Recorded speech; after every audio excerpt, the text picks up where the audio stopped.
Olá, paz e bem para você. Hoje é sexta-feira, dia 26 de setembro. Mais um dia em que Deus nos presenteia com o dom de sua graça e também com uma oportunidade para vivermos um dia abençoado e feliz. Rezemos juntos? Em nome do Pai, do Filho e do Espírito Santo. Amém. Ó Senhor nosso Deus, nosso Pai, a Ti nossa gratidão pelo dom da vida, pelo calor que cria a vida, pela luz que abre os nossos olhos. Abri, Senhor, os nossos lábios, para bendizer o vosso santo nome. Purificai a nossa mente, o nosso coração de todos os pensamentos vãos, desordenados e estranhos. Iluminai o nosso entendimento, inflamai a nossa vontade para que possamos rezar digna, atenta e devotamente esta leitura orante da palavra e mereçamos ser atendidos na presença de vossa divina majestade. Amém. O evangelho de hoje é o próprio Jesus quem dirige a pergunta a seus discípulos: quem é Jesus para as pessoas em geral e quem é Jesus para os próprios discípulos? Ouçamos o que diz o texto do evangelho de hoje. Lucas capítulo 9, versículos 18 a 22. Aconteceu que Jesus estava rezando num lugar retirado e os discípulos estavam com ele. Então Jesus perguntou-lhes: quem diz o povo que eu sou? Eles responderam: uns dizem que és João Batista, outros que és Elias, mas outros acham que és algum dos antigos profetas que ressuscitou. Mas Jesus perguntou: e vós, quem dizeis que eu sou? Pedro respondeu: o Cristo de Deus.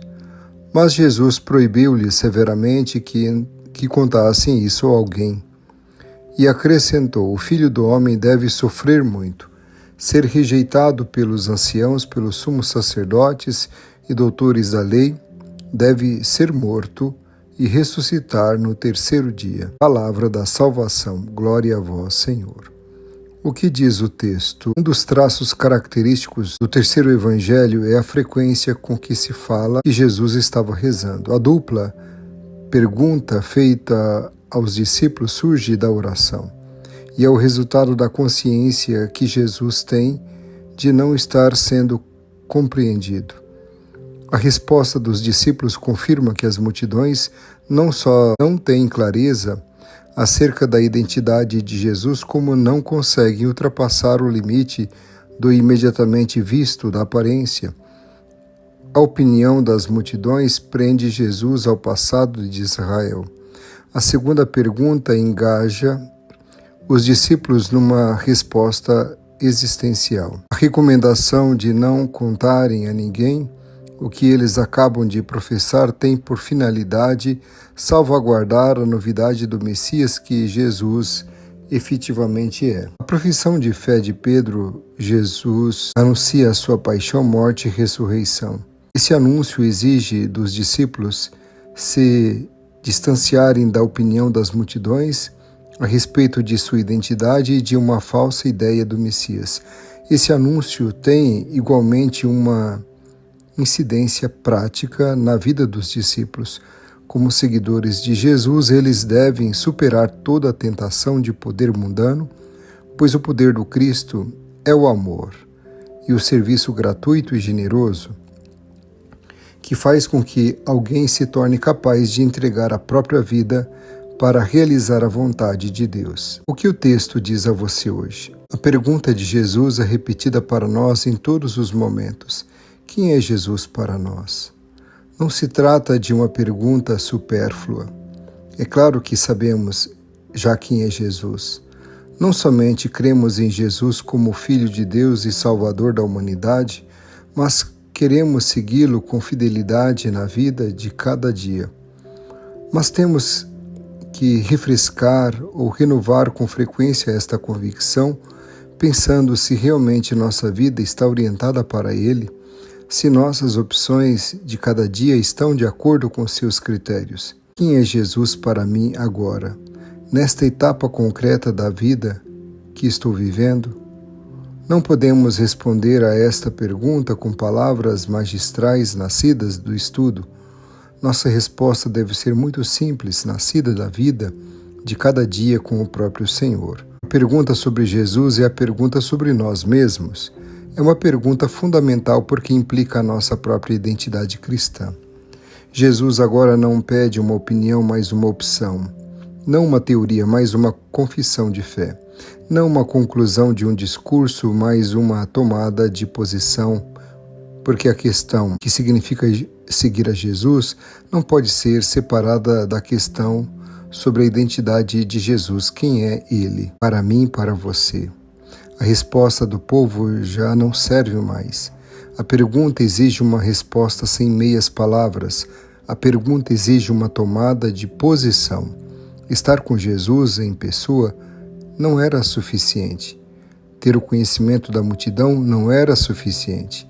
É necessário que seja Deus quem nos revele a cada um o conhecimento da verdadeira identidade de Jesus. Jesus continua dirigindo esta pergunta a cada um de nós, em todos os tempos. Todos são chamados a não contentar-se com uma opinião, uma teoria, um curso, uma pesquisa, uma doutrina a respeito de Jesus, por nova e moderna que ela seja. Podemos até perguntar se temos realmente consciência da importância e da seriedade de nossa fé no Deus que Jesus Cristo nos revelou. O que o texto lhe inspira a dizer a Deus? Este é um momento de oração. Agradeça a riqueza da palavra de Deus e os ensinamentos escondidos em cada versículo. Agradeça os convites, os apelos, os desafios que o Senhor o convida a viver nesse dia. Ó Pai, só Tu podes revelar-me a identidade de Teu Filho Jesus, que eu a conheça de forma verdadeira para poder conformar com ela minha vida. Amém. Pai nosso que estais no céu, santificado seja o vosso nome. Venha a nós o vosso reino, seja feita a vossa vontade, assim na terra como no céu. O pão nosso de cada dia nos dai hoje, perdoai-nos as nossas ofensas, assim como nós perdoamos a quem nos tem ofendido, e não nos deixeis cair em tentação, mas livrai-nos do mal. Amém. Ave Maria, cheia de graça, o Senhor é convosco. Bendita sois vós entre as mulheres, bendito é o fruto do vosso ventre, Jesus.